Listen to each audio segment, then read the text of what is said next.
Hello, you beautiful degenerates, and welcome to Links and Locks, the Action Network's golf betting podcast presented by Bet365. This is your 2024 Mexico Open at Vidanta betting preview, along with Nick Bretwish and Spencer Aguiar. I'm Roberto Arguello. Thanks for tuning into our show this week. We're going to get right into it as we are down in Puerto Vallarta this week on the PGA Tour, playing at Vidanta Vallarta. Nick, great to have you back this week. I know you're in the midst of the basketball playoffs. What is your best bet for the Mexico Open this week? I'm going with a boy we haven't talked about in a long time. I'm going with Matt Wallace top 20, where ties pay in full at plus 275. All right, going with Matt Wallace for the top 20. Spencer, what's your best bet this week? I think there's one of two ways to go here. So one route would be the basic answer of just fading Mackenzie Hughes, trying to find where you have matchups against him. I recommended Ryo Hisatsune against him on Monday at Rotoballer. Unfortunately, that price drifted 25 to 30 points before we could air this show today. There's no point in giving out a stale number. So I'm obviously not going to give that as my best bet. I do think the natural pivot to that situation would probably be Austin Eckroat minus 114 over Hughes. That's always my advice, is to look to take on the fade candidate rather than the one that I'm going to back. For me, I didn't necessarily want to go that route where I took my second favorite fade against Mackenzie Hughes. So I'm going to throw a little monkey wrench and do something I don't normally do on this show. I'm going to say Ben Silverman to make the cut at minus 120 this week. Okay, Ben Silverman, not somebody whom a lot of people might be familiar with, so excited to hear your cap on him. I also was not super in love with the betting board this week, so I'm going to go with an upside play as my best bet. Hit on one of these a couple weeks ago at plus 650, so we're going to go plus 600 on Vincent Norman for a top 10. I like him for some upside plays this week. We'll get into that in a little bit. First, let's hear why we're back in Matt Wallace in Mexico. So for me, again, everybody's going to talk about distance, driving distance at this course, how much that matters, all that good stuff. But it's the updated ball striking for Matt Wallace. I think he's a high pedigree player who just had a really hard time making a putt over the past couple seasons. That putter is catching on fire. It's a guy I usually like to target at Augusta, more on the DFS side of things. So I do like to see his form starting to trend in that direction, gaining strokes ball striking over his past two events. Course history is not good, and I think that's what makes this price a little bit more inflated, especially when the market, in a non-predictable course such as this, unless you're talking about Brandon Wu, I guess you just staple him into the top 5 for some reason here. And Cam Champ, because Spencer and I were talking about those two prior, just like there's no form trend. They just come here and it's only been twice, but just tear it up. Makes no sense to me. I will ride the recent form of Matt Wallace in a very, very watered down field. I think that this price should have been closer to plus 220, especially when ties paid in full. So I'm going to ride Matt Wallace here. All right, I like the swing with Matt Wallace. Spencer, why are you backing Ben Silverman this week? So I'll give the pros and cons here, Roberto, because I mean, as you said, we are talking about a player that maybe not a lot of people out there have heard about. So I want to talk about some of the reasons why my model didn't necessarily like him, and then I'm going to get into the reasons why it liked him and why they thought it had value. So Silverman essentially had two red flags that I could point toward for this tournament. He had a lack of distance that ranked him 93rd in this field for a course that's going to demand off the tee length. Like, that's something that we know with 100% certainty. There's also a secondary wind problem with his metrics. He doesn't necessarily thrive in these higher gusts, but I just think that we have a really nice value spot here to consider for a name that maybe not a lot of people know. And if you really pay attention to where some of these sharper movements in the market are occurring, Silverman's starting to catch traction, whether that be in like the top Canadian market. He's moved in a positive direction. If you look at some of his outright prices at some of these sharper shops, he's been moving down the board in that area. So 7 of 8 made cuts when you combine his PGA Tour and Korn Ferry starts since August. He also graded 14th in my model for expected scoring when he got courses that had minimal rough. That spiked some of those off the tee projections that initially hurt him in my sheet. And then it helped to propel him into an excellent value option throughout the board. As I said at the beginning, I wish the first Hughes fade hadn't moved so quickly, but I just didn't want to give the second best Hughes head-to-head bet when we'd already moved on the better one against Hisatsune. So I do think both of those head-to-heads work, but I think for the sake of this show, minus 120 to make the cut here is a very intriguing proposition. I like it. Those ball striking numbers that we've have tracked for him so far have been pretty stellar. So intrigued to see him play this week and get a lot more data, not only on him, but on a bunch of these rookies on the PGA Tour. We were speaking off air about how you want to look at some of the numbers for 175 to 200 yards, 200, 225 yards, and guys have like 3 to 5 approach shots on those distances. So it's frustrating when you just don't know how good these guys are, if they're outliers, whatever. Getting into my best bet this week, got a little bit more data on this guy, Vincent Norman. He won last year at the Barbasol Championship, and he is somebody whom fits the profile of a golfer I want to bet on this week, in that he's long off the tee. He has very high ball speed, clubhead speed.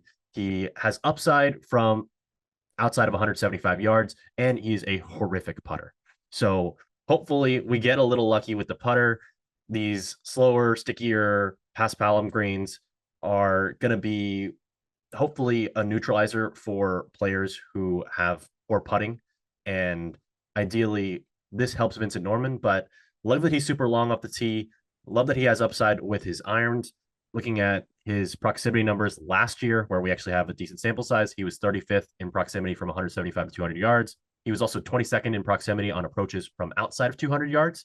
He was 23rd in strokes gained off the tee, so pretty solid off the tee, but he was more long than accurate. And with these 41-yard wide fairways, it's going to be less of an emphasis on driving accuracy because a lot more guys are going to hit the fairway. 17th in ball speed last year, 15th in club head, or sorry, this year in ball speed, he's 17th, and he's also 15th in club head speed this season. I like the upside that he has. He's not the safest play. He might not make the cut, but I think if he plays his best golf, he could win this tournament, and we'll have more on that in a little bit. Spencer also wanted to note that you did mention that you could bet against Mackenzie Hughes in our outrights article that we dropped on Monday. So hopefully, if you're not familiar, we're having one article where we get everybody to give their best outright bet, and Spencer sprinkled in a little extra knowledge for us on fading Mackenzie Hughes. So hopefully you got to look at that and you got a fade of him before the market moved. Before we get into our best bets in a moment, let's break down the course at Vidanta Vallarta. Spencer, I'll hand you the tee. So we only have 2 iterations of this course to pull from on the PGA Tour. I do think that lack of data can sometimes be problematic, just because you do get this preconceived notion that could start to form off of a very limited sample size worth of returns. It's kind of what you're talking about, Roberto, funny enough, to where even on these players, we have limited sample sizes of returns, and just what happens when you take the overall blueprint here and you run it. Like there's problems that occur. Now, the one thing I would say about this course, and I usually would be more concerned with that factor, especially when you look at Vedanta here and these fields never really being that strong. I really don't know, though, Roberto, how you can look at this course and view it any differently than that public narrative that you're going to hear numerous times this week. You have wide open fairways, limited rough. All of that quickly turns this into a bomb and gouge setup that's going to reward second shot prowess from 175 plus yards. There are places you can't miss if you go incredibly wayward off the tee, but essentially golfers who can use their driver as a weapon will have an advantage in finding success. The first point to note for that answer does stem from that sticky paspalum grass that you just talked about, Roberto. That removes some of the rollout from the equation.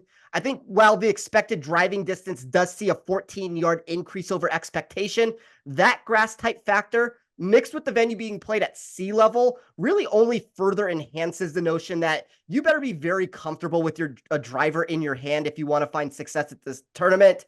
I do think length matters for that reason. It probably has more to do with that lack of rollout over anything else. Although the bigger situation comes into play when you realize a golfer can't out-hit and shrink this track. So nearly 62% of second shots have occurred from beyond 175 yards over the past 2 years. That total landed over 22% above the PGA Tour average. Essentially, if you're short off the tee, you're going to struggle to produce birdies. If you're longer, you still need quality long iron play. It just starts you in a much different position. Like you're essentially starting on second base, where if you're short, you're bunting down the fairway, which I guess would be the best example. I don't know why I decided to go with a baseball analogy there to break this down, but that's kind of the way I view this course. I think wind's going to play a factor anytime that you're sitting directly on water. That would be one of the items that I would continue to run nightly for in-tournament bets. You might be able to find an edge in some of those in-tournament head-to-heads, but at the end of the day, don't get this twisted. This is a ball strikers course. It's going to reward length. I think if you're trying to build a model any differently than that answer, you're doing something exponentially wrong. So even if we only have 2 iterations to pull from, I feel very confident that there are all these outlier statistics that we get here that are just massively above the baseline projections elsewhere, that I kind of know how Vedanta is going to play even with only 2 attempts here. I think that makes a lot of sense. You covered everything I was going to touch on. Nick, anything you'd like to add in our course preview, or are you ready for your best bet? No, I'm ready for my best bet, and I was excited to see you get on Vincent Norman there. So to me, he grades out as just a cheaper version of Cameron Champ, who the market absolutely loves this week. Again, course history, especially on the DFS side of things, people are going to play a lot of Cam Champ. Vincent Norman to me checks every single box that Cam Champ does, with maybe even more of an edge with a putter. I know it's kind of weird to say, especially when Cam Champ has lit up these greens, the past palm greens here, the past 2 times here, but. The rest of my card is pretty light. I did roll the dice on Maverick McNeely, top 20 ties in full.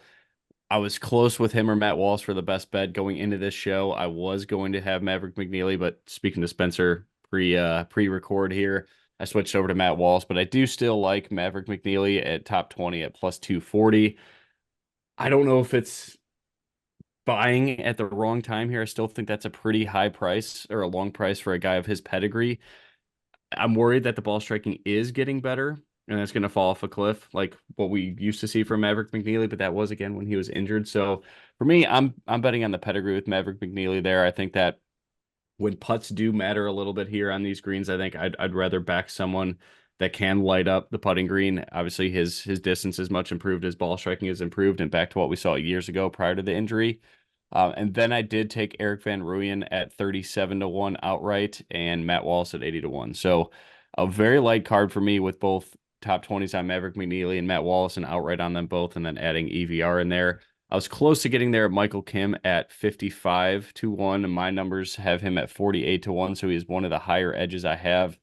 I just think Michael Kim's more of like a top 40 type of play for me, just safety. If we can get him at like minus 120 or something like that, I think I would roll the dice there. I just worry about the upside with Michael Kim. So I do think the upside, like how you spoke about Vincent Norman, I think Matthew Wallace checks that box and is actually in good form. So Matt Wallace is probably just my guy this week, and then fading Mackenzie Hughes because Spencer's been on a tear with these matchups. I love when he has that strong of a conviction leading into a tournament where it's just like, yeah, whatever you can find against Mackenzie Hughes, roll it. So that'll probably be the rest of my card until we see how some of these rookies do. I'd love to get your take on a couple of them when we go through that part a little bit later, but that's, I think, what I'm most excited for is to see the Max Greisermans, the Mac Meisner, Chandler Phillips. I know we've seen him a bit with that mustache on TV, but those are the guys I'm really looking forward to seeing and getting more data on this week. Yeah, one of the cool parts about having the new designated event or signature event model is that if you're not into those signature events, everybody wants to play in the Sony Open this year. Everybody wants to play in the American Express. But unfortunately, that just meant that there haven't been as many starts available for the rookies. And so these guys haven't gotten to play. And now when everybody else is taking off this week to get to Florida next week, they have to play, and they just don't have much data behind their few starts so far. So very interested to see how these guys do when we get to see a little bit more of them and track data. And in the few courses that they have played, we've seen some course rotations. And so if you miss the cut, you might get one round of data in for the whole week. So that's unfortunate. But Spencer, break down your outrights and then go through the rest of your betting card for me for this week. I thought it was an interesting betting board. I did have some value at the top that I did not eventually get to or inevitably get to on it. So I have a group of long shot wagers here. I'm kind of still trying to figure out exactly how I want to parse together the top of this board, but I started with Rio Hisatsune at 50 to 1. That is more so fallen into the 40 to 45 to 1 range over the last 24 hours. We have seen a handful of quality results from him to begin his career, including a win in Europe toward the end of 2023, and then that 11th place finish to start 2024 at the American Express. while that latter was an event where fellow youngster Nick Dunlap eventually took down the title, my model has continued throughout, I mean, even preseason when I was running this at the end of December, when I was having I ran it out to 2,000 players trying to figure out if I could find any sleepers moving forward. Real was the one youngster, he's 21 years old, that just continued to pop for me every single way that I ran the data. First place rank for me in weighted scoring at Vedanta. That helped to create a golfer inside my sheet who landed as a top 5 win equity choice. Maybe that's a limited sample size where I've gotten an overblown answer here. And that's okay if that's what has happened here. But even when I regress some of the statistics for him, he's still graded as a golfer that should have been sub 40 to 1. So I thought he was a very intriguing player if we're going to shoot for the upside here. And I think we can talk about this a little bit more also, Roberto, because I think you brought up a really interesting thing about Vincent Norman that I'll get to when I get to some of these placement wagers. But I think understanding the market that you're betting some of these golfers for and trying to find the right, either it's matchup or the right area to fit them in, I think Rio's a really intriguing outright potential here, to where we have seen this historically where there are golfers that are very young that have possessed more upside than maybe we realized at the time. I think this might be one of these positions for him. Took Sam Stevens at 90 to 1. That has moved more into the 70, 75 to 1 range. I think if the bum and gouge narrative was the singular item to point toward, it would be one thing to discuss here, but it was really intriguing, and too intriguing, frankly, for me to ignore a profile where we also got an informed golfer who happens to excel with his long iron proximity. So when I placed an equal weight for distance and proximity for 175 plus yards, I'm essentially trying to find what golfers at Vedanta can fit that mold the best. He placed 6 for me this week. Now, there's a golfer there in Parker Cootie who landed in the top 6 who was above him. That's limited sample sizes that we're talking about, where there's certain situations that I don't necessarily trust that return, but I do think it's worth noting and looking into when you have a golfer over 100 to 1. But the other golfers on that mix, Højgaard, Finau, Jaeger, Thompson. So you're essentially looking at the 4 favorites mixed in with Stevens, mixed in with Parker Cootie, where that's the reason why I took Stevens at 90 to 1. It's also the reason why I took Parker Cootie at 125 to 1. As I said, not a ton of data in this situation for me to feel comfortable, but it does appear like a ball striking course like we're going to get here will reduce some of those putting returns that we have gotten. So top 10 in my model, when we look at both driving and approach numbers, outside of the top 90 for putting, I think there's an opportunity for one of these younger players to make a massive statement in Mexico. It's going to end up changing the entire trajectory of their season. I don't know if Cootie's going to necessarily be the one that takes that step, but thought it's 100 to 1 plus choice. He was very intriguing. And then I wrapped up my card with Nate Lashley at 90 to 1.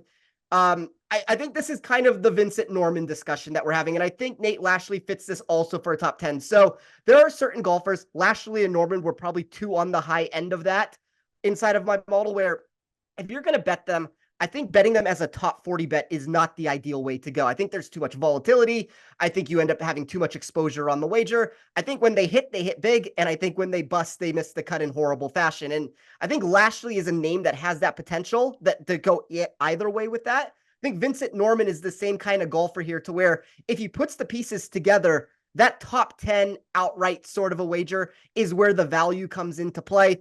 If Lashley ends up coming in last place here for me, I'm not going to be shocked, but the ball striking numbers loved him.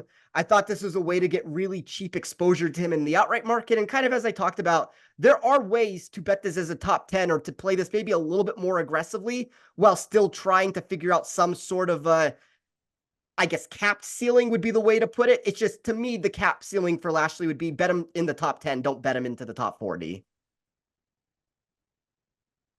Vince, I thought you made a lot of good points, and I wanted to touch on Parker Cootie, whom I also have a bet on outright this week.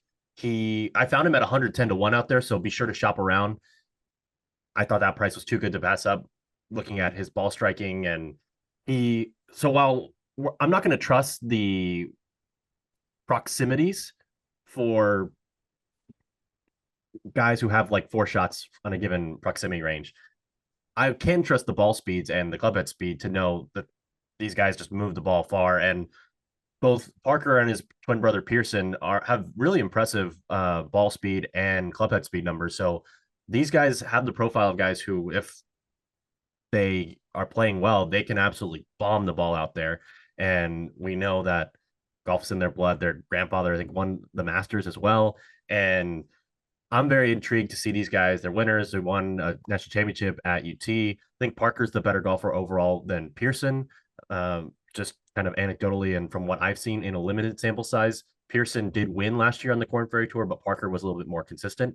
So I wanted to get a piece of Parker Cootie this week at 110-1. I'm also going to sprinkle a little escalator on him at 10-1 for a top 10 and 4-1 for a top 20. Just feel like this fits a bomber profile this week, and this might be the chance to get a leg up on him when we don't have another course that's going to really benefit the bombers like this, that he'll really play in. I don't think he probably won't qualify for the Arnold Palmer unless he wins this week.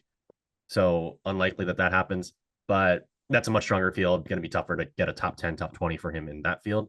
Anyways, I like Parker Cootie a lot this week, and I think it's worth sprinkling a little bit on that escalator to see how much upside he has. Mentioned Vincent Norman. I've also got him outright at 75-1. And I have a sneaky little bet that's going to look great until Thursday morning. I think I mentioned it on the show a couple weeks ago. I have a future on Tony Finau to win this event at 16-1. So I bet this a month, 2 months ago. I just saw the spot on the schedule that this tournament was, and I figured nobody's going to play the week after Riviera when Pebble was a signature event 2 weeks before that, and a bunch of guys want to play in the WM as well. And we're going to Florida next week. I just thought it was a weird schedule spot where Finau and Rahm have been the only two guys. I think Rahm was like plus 275 to win this event last year, and there just was not a lot of talent in this field last year. And I figured that might be the case again this year. Maybe they throw Scheffler in Rahm's place or put another big name guy in there, and they just didn't replace Rahm, which I'm pretty surprised by. But nonetheless, got a lot of CLV on Tony Finau. Can't wait to watch him putt this week and tear my ticket to shreds. I'm not very optimistic about that, but it looks great until Thursday morning. So I'll have a little fun with that before then. Fellas, I wanted to get your thoughts on one and done this week. Nick has basically moved into a tie with me in our little action network. 15 Getting hot and done. Getting hot.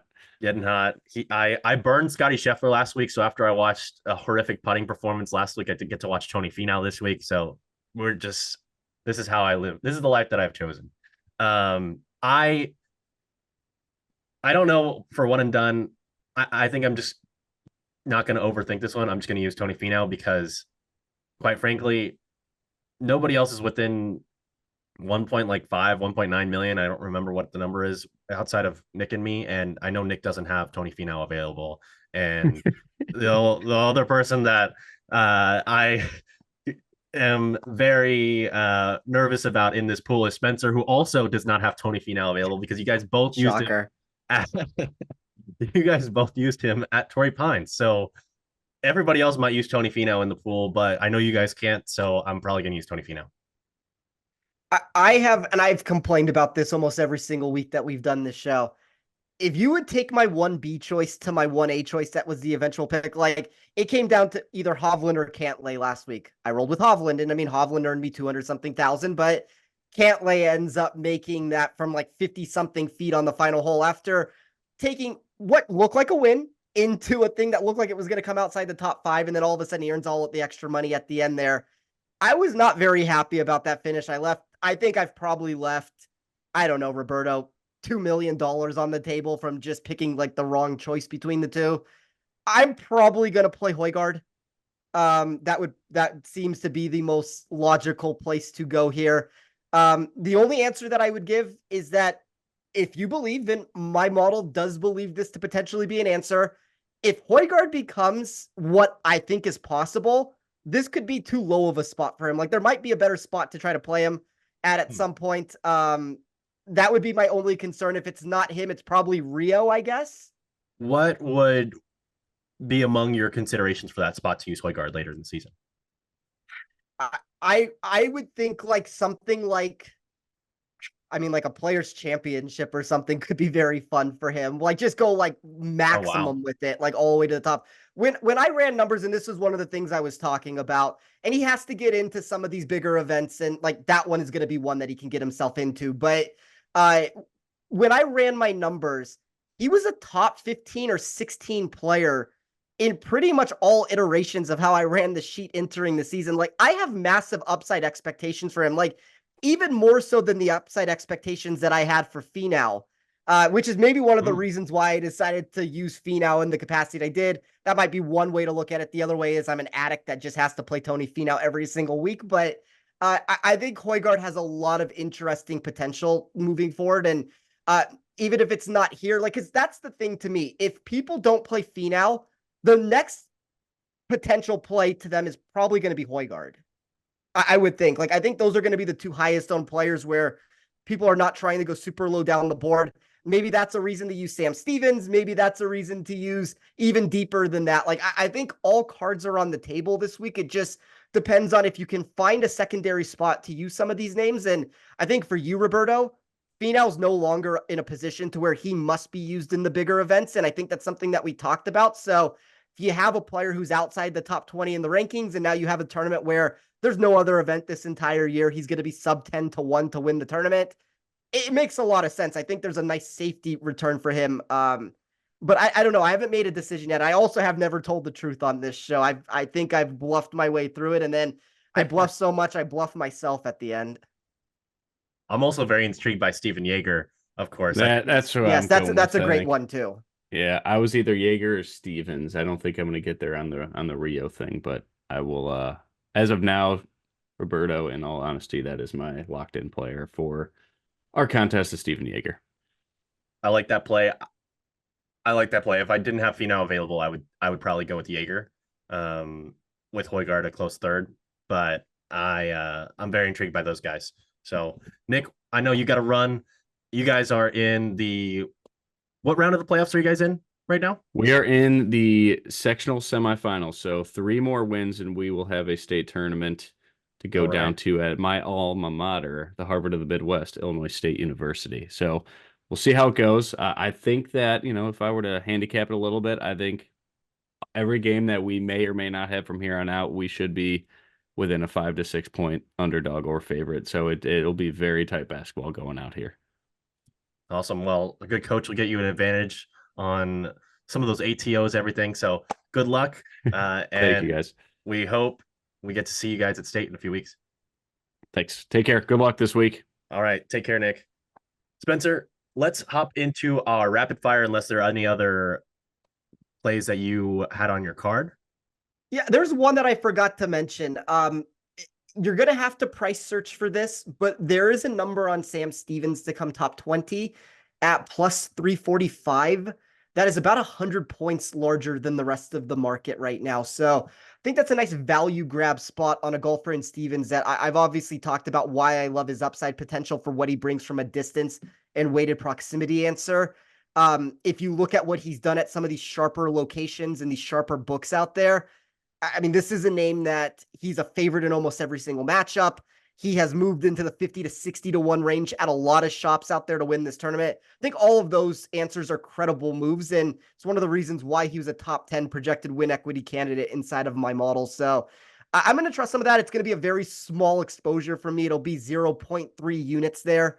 Don't need to risk much to take some sort of a chance there, but I think, Roberto, that's how you and I like building our card inside these placement markets, maybe more so than most people. Like, we grab some of these deep shots, like a Vincent Norman to land a top 10, a Sam Stevens here at a little less than 4 to 1. And if the pieces crumble, obviously you end up losing the bet. And that's one of the things that comes into play, but you're also not risking a unit and a half laying minus 150 to try to win a unit there. Like, there's a much different build and a much more advantageous way to go about a lot of these things. And for me, it's like as small as I can keep that exposure in some of these placement markets is usually where the ROI increases for me and my bankroll sees the biggest increase over time. So just being very selective inside that placement market. It's about one play a week, and that's going to be the one play I'm going for.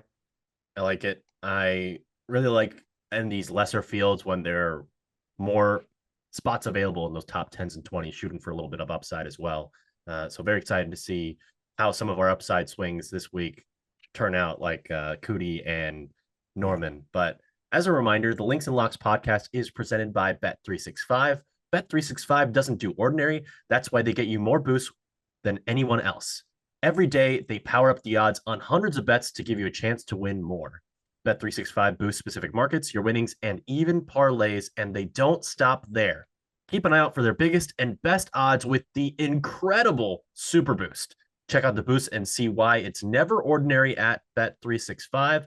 Must be 21 or older and present in Colorado, Indiana, Iowa, Louisiana, New Jersey, Ohio, Virginia, or 18 and older in Kentucky.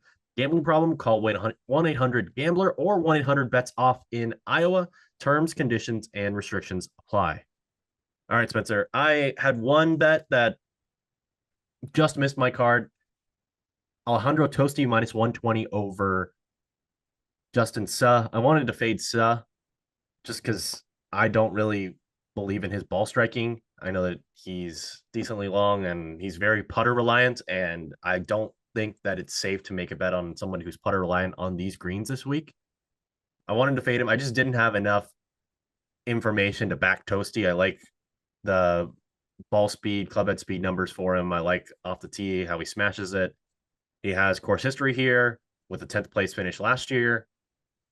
The approach numbers just looked a little questionable, and we don't have that much data on him overall. So it was a pass for me, but that was one that I wanted to bet. Maybe I'll just sprinkle it with a little pizza money, but just for me to kind of keep an eye on him, but not an official bet that I've made this week. You have any thoughts on either of those two players?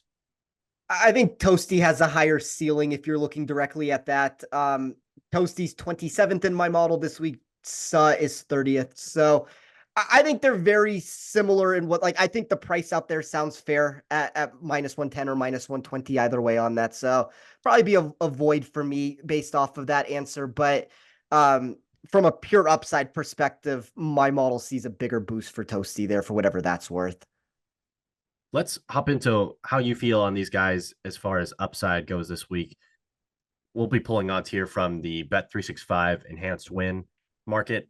I'll give you a second if you want to pull that up, or wherever, if you want to pull that up, or the each way betting, because I wanted to hear whom you thought has the longest odds this week that can still win the golf tournament.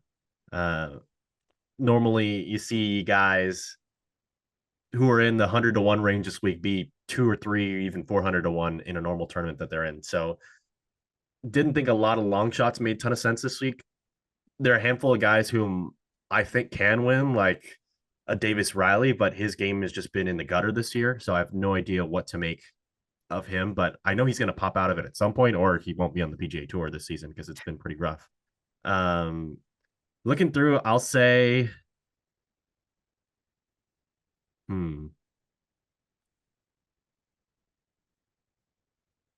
maybe Davis Riley at 165 is the longest price golfer who can win this week. What do you think?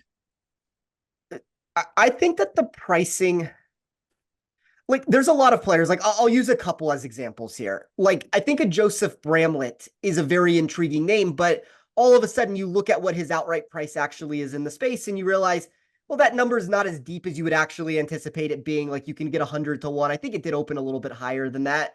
Parker Cootie would be another answer of that. Like, a lot of these guys for me that I was hoping were going to be 250-1 to win this contest, ended up being priced like in Bramlett's position at 100-1. So I didn't end up on an outright ticket on them for that reason. Carson Young kind of carried a very similar perspective. Like, a lot of those 90-120-1 guys there. I guess I'll go though to the one answer that I gave earlier. Like, you can find Ben Silverman out there at 250-1 if you really shop around and you try to find a price. That's probably about the deepest that I would say that I would go. But for the most part, a lot of those names that I found value on were a lot of those options in like the 90-120 range at the end of the day. Gotcha. I'm seeing Silverman here on Bet365 at 225. I'll say maybe Callum Tarrant can win also in that 225-1 range. Boom or bust, at least. At least he has the upside potential. Like, my model never likes him, but there have been weeks over the past couple years to where you randomly look on the first page of the leaderboard and he's outside the top 100 in my model and he's inside the first page of the leaderboard. So when he hits in a big way.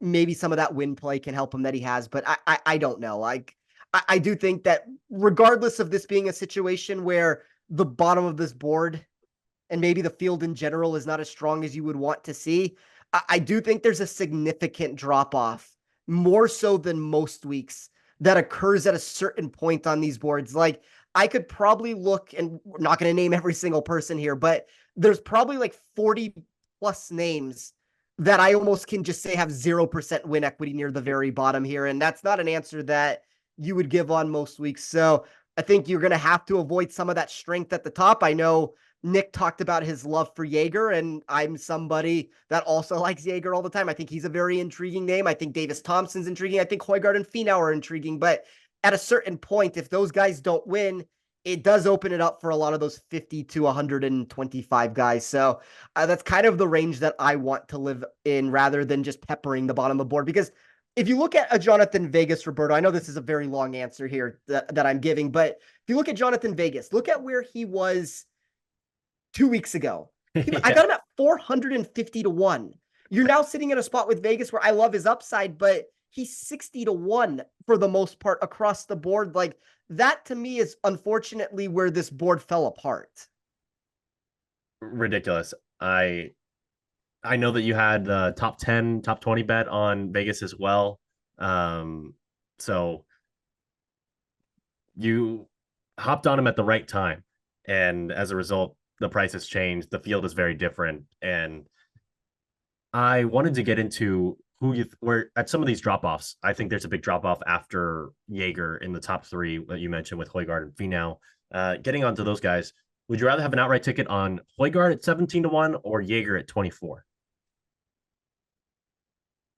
I'll take Højgaard just because my model likes him so much. Like, that to me, that if I was going to punch a ticket at the very top, it was Højgaard. I love that his skill set that he brings for this course. And even when we were having this discussion, or the community and Twitter as a whole was having this discussion before after Zalatoris pulled out and everything that was coming into play, and it was like, well, there's literally Tony Finau and no field around it. And I'm sitting there, I'm like, I mean, I've already said it earlier in the show. I think Højgaard's a legitimate top 20 player in the world. So I don't think that this is a cakewalk at the top for Finau, where he is just by far and away the best golfer. And I think even if you look at some of these matchups in the space, Højgaard opened at like plus 175, plus 180 against Finau. Look at where that number is in the space now. It's down into like the plus 130s at a lot of shops.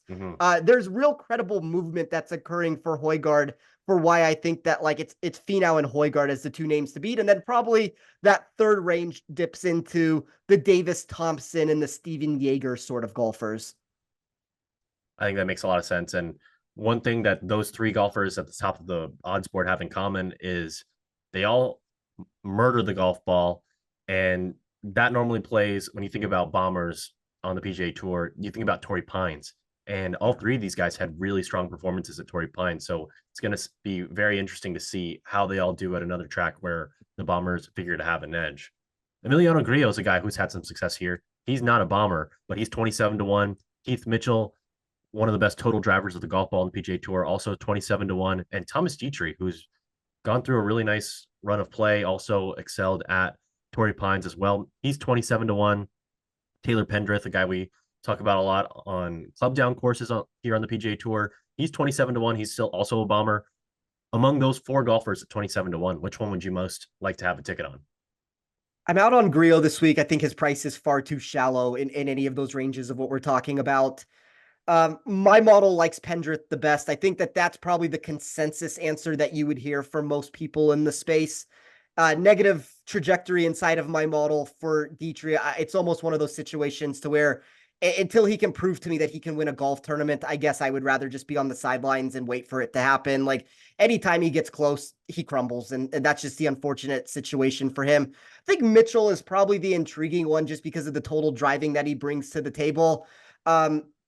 You talked about Pendrith being better at some of these club down courses, and maybe that's what ends up coming into play. But as you said, I mean, he still has that prototypical distance that you would want. I thought he was an intriguing name, not necessarily at the price that you have to pay, but I understand why people are on him this week. Like, my model also agreed with a lot of those returns. Getting into our next range of guys, we just mentioned Nikolai Højgaard. His twin brother Rasmus recently played in the Ras Al Khaimah Championship on the DP World Tour and finished second. He was 6 strokes behind the winner of that tournament, Thorbjorn Olesen. And Olesen, although he has not started on the PGA Tour since the Open Championship, he's here at 32-1 this week, coming off that win at the Ras Al Khaimah Championship. Has not made a start since then. That was last week of January. Gone through a really nice couple months of form since October, where he's finished in the top 26 in 8 straight events on the DP World Tour. Also has a 3rd place finish in the Nedbank Golf Challenge, where I believe Max Homa won in South Africa. He's 32-1. Eric Van Rooyen, who won in Mexico last time the PGA Tour was in Mexico, is 34-1. Patrick Rogers is 35-1. Ryan Fox and Davis Thompson are both 38-1. If I gave you a free ticket on any of these guys, Olesen, Van Rooyen, Rogers, Fox, and Thompson, which one would you take, Spencer? I'll take Thompson just because he is inside the top 5 of my model for projected win equity. I think if I removed him from the mix and talked about the other 3 players, surprisingly, I would probably go with Olesen in this spot. Like, I don't love the price tags that are currently out there right now on Van Rooyen, or even Rogers for that answer. I think that they're far too shallow for their overall long-term skill set and trajectory that we have seen. At least with Olesen, like inside the top 10 of my model of all ways that I built it, he did have negative leverage inside of my sheet when looking for upside. So that would be like the one negative to throw into the mix there. But once you get out of those first 5 guys, Olesen fit right into that 6th spot as the 6th most likely person to win this tournament. I don't know if that's more of a DFS answer than anything else potentially, because I do think he's going to go massively under-owned with some of the price tags that are out there. But I don't dislike Olesen as much as most of the industry seems to. Like, it seems like everybody's just written him off that the price is way too shallow or way too expensive in certain areas of the market. I don't necessarily agree. I think this is a golfer that's bringing great form, and I do think from a skill set perspective, he grades nicely for what we get here at Vedanta. I'm really excited to see Olesen. He's one of those guys who was in the top 10 of the DP World Tour last year, who got his PGA Tour card this year, and he just hasn't played yet. So interesting that he hasn't played. I'm going to be intrigued to see how he plays this week, and I wonder how much he's going to play going forward. Looking further down the odds board, we've got Brandon Wu, 45-1 this week. Jake Knapp, another PGA Tour rookie, who's 45-1, also did very well at Torrey Pines a couple weeks ago. The Gim Reaper, Doug Gim, is 50-1, and your boy Rio's 50-1, but we're not going to talk about him because we've already mentioned him. So you got Brandon Wu, Jake Knapp, and Doug Gim between 45 and 50-1. If you had a free ticket on one of those 3 guys, which one would you take, Spencer? That Brandon Wu price is wild. It's a wild number, and I understand you look at the course history of a 3rd and a 2nd over the past 2 years. You throw this tournament, and courses matter, and that's the one thing I want to preface this with. But if you throw this course pretty much anywhere else, I think Brandon Wu is probably over 100-1. So this is not necessarily the most predictive course that we have seen in both of the 2 stops that we've gotten here. It's on the bottom end of the totem pole there when you run some of these long-term projected stats out for rollover predictability here. So Wu's going to be out for me. I always like Doug Gim. I think Doug Gim's ball striking and the form that he's bringing is certainly intriguing. I guess the consensus answer that I've just given over and over and over again, though, and this is why I will go with Jake Knapp here, is I am very intrigued on some of these players that have limited starts on the PGA Tour that my model does like. We can make the argument that there's not enough data for me to feel super comfortable in some of these spots, but I would rather bet on some of those. I don't want to call them unknown commodities, but I guess like the ceiling for Knapp is much more of an unknown commodity at this point than any of the other golfers. Like, if Knapp ends up working himself into being a top X player in the world, whatever that number ends up being, I think that ceiling potential is probably higher than everybody else. So it's why I liked Rio. It's why I think Knapp has some intrigue. I don't have a problem with anybody that backed Gim. I think he has the ball striking metrics that you want, but I'll rank it Knapp, Gim, and then Brandon Wu. If he beats me, he beats me. Like, if it's going to be a course history answer, like, I'll let him beat me every single day. He's somebody whom I wanted to take on in a matchup this week, and I just haven't found the right one. Yeah, same. But we'll see if anything opens up within the tournament, as I know you've monitored that market a lot more closely than I have. And You found a lot more value in there after maybe some overreactions from the books day to day. Yeah. Yeah. I mean, I think that's the number one thing that we talk about, and I talk about every single week when I do the Action Network articles. It's very important to where we've gotten this narrative that's kind of been spread in the space, and it's that over projection, or it's that movement that goes too extreme. It's like somebody sees something happen and a golfer gained X amount of strokes with this portion of his game. Well, now he must do that again. And I tend to think that, like, when you look at my model after round one, the majority of my weight that is being attached there is still from a pre-tournament answer. I do slowly infuse in the round one statistics, but it's never going to take this massive movement to where it's like, whoever the player is, we can use Doug Gim for this example. Well, let's not use Doug Gim. Let me use somebody that my model doesn't like as much. Like, let's just say Mackenzie Hughes. I think he's the prime example, since I've talked about him in a negative fashion quite a bit. Mackenzie Hughes goes out on Thursday and he gains 3 strokes off the tee and 2 shots with his irons, and he's in first place, and he puts together the number 1 ball striking round of the day. It's going to make him better than he was in my sheet, but it's not going to look at this and say, this is what should be projected moving forward with Mackenzie Hughes. And I think that's the one mistake, is that bettors see that and go, this guy is in form right now. This is a player who's putting the pieces together, where if my model didn't like him from the 2-year running perspective, like, why is it going to change everything after 1 round? So I think that just be very cautious with your moves when you're running a model. Be very cautious of how quickly you infuse in some of that data. Like, it should be a slow infusion. It shouldn't be that all of the bulk of the stats that come into play just hit right away. And in addition to having your model, you can just say, hey, I believe in this guy. He's been a good long iron player on the PGA Tour for this long. His numbers aren't here this week, but the price is right. And even if there's no momentum, if numbers aren't great, it works both ways. Yes. Yeah, you can look the other way, and maybe the book's overreacting to the data. Yes. Spencer, wanted you to tell me where we can find your work this week. We know you've got the in-tournament articles for Action Network. You've got Better Golf podcast this week as well. What else you got? Yeah, I will have an Action Network outright article that I will write on Wednesday. That will be on the website. We'll talk about where the best values are currently sitting in the market, where some of the sharp money has hit early in the week, talk about the bets that we've discussed on the show. I'll go a little bit more in depth with some other reasons why I like those players.